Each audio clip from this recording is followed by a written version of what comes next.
বৃত্তিত জড়িত ল'ৰা ছোৱালীবিলাক যাতে ভৱিষ্যতে আমাৰ সমাজখনৰ বাবে কিবা কৰিব পাৰে তাৰ আশা কৰিম, তাৰ কামনা কৰিম। আৰু কেৱল ডাক্তৰ হোৱাই নহয়, ৰাইজক সেৱা কৰাৰ মনোবৃত্তিৰে যাতে জেপুলিনে এতিয়াৰ পৰাই চিকিৎসা বিজ্ঞানটো প্ৰথমে আপোনালোকৰ মাধ্যমেৰে আমাৰ নেতা গৌৰৱ গগৈ ডাঙৰীয়াক জন্মদিনৰ শুভেচ্ছা জনাইছোঁ। কামনা কৰিছোঁ প্ৰভু ভগৱন্তই অসমবাসীৰ হৈ, ৰাইজৰ আৰ্তজনৰ হৈ এক শক্তিশালী কণ্ঠ হিচাপে গৌৰৱ গগৈ ডাঙৰীয়াই সকলোৰে কণ্ঠ হৈ থিয় হৈ থাকক আৰু অধিক শক্তিশালীভাৱে কাম কৰক, এইখিনি কামনা কৰিছোঁ। আৰু আজিৰ এই শুভ দিনটোত যিহেতুকে আমাৰ নেতাগৰাকীৰ উপজা দিন, আমি পুৱাই আঠখেলীয়া নামঘৰত শৰাই আগবঢ়াইছিলোঁ।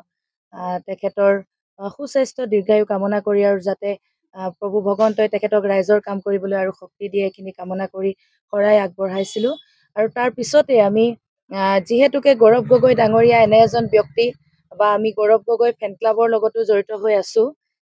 তেখেতে সদায় আমাৰ যুৱ প্ৰজন্ম আগবাঢ়ি যোৱাটো বিচাৰে, আমাৰ ল'ৰা ছোৱালীবিলাক শিক্ষিত হোৱাটো বিচাৰে, আমাৰ ল'ৰা ছোৱালী ডাক্তৰ ইঞ্জিনিয়াৰ হোৱা তেখেতে সপোন দেখে, ভাল যাতে জেগাত গৈ আমাৰ ল'ৰা ছোৱালীবিলাক প্ৰতিষ্ঠিত হয়। আমাৰ এই দেৰগাঁও সমষ্টিৰ ভিতৰৰ পূব ব্ৰহ্মপুত্ৰ গাঁও পঞ্চায়তৰ অন্তৰ্গত এই কছাৰী গাঁৱৰ যুৱতী জেপুলিনে ধুবুৰী মেডিকেল কলেজত ছিট লাভ কৰিবলৈ সক্ষম হৈছে।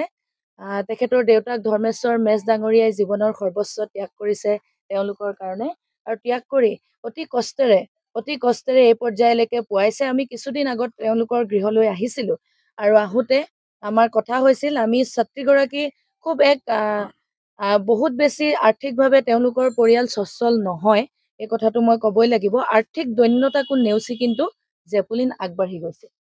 গতিকে আমাৰ বাবে এয়া সৌভাগ্যৰ কথা আছিল। আৰু তেখেতসকলে কৈছিল যে ছোৱালীজনীক এটা ক্লাছ কৰিবৰ বাবে লেপটপৰ প্ৰয়োজন বা কম্পিউটাৰৰ প্ৰয়োজন, মিনি যিবিলাক আমাৰ টেবলেট আছে কম্পিউটাৰৰ প্ৰয়োজন। আৰু আমি কথা পাতিছিলোঁ এটা লেপটপ প্ৰদান কৰিম বুলি।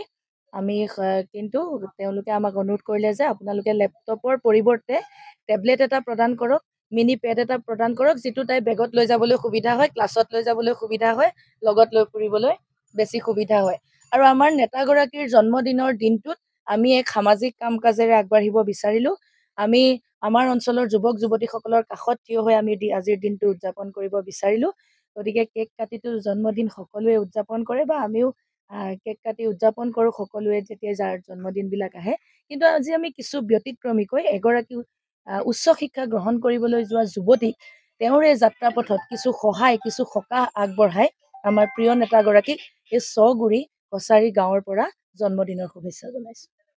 প্ৰথমে মই গৌৰৱ ডাঙৰীয়া ছাৰক মোৰ ফালৰ পৰা তেওঁক জন্মদিনৰ আন্তৰিক শুভেচ্ছা জ্ঞাপন কৰিলোঁ।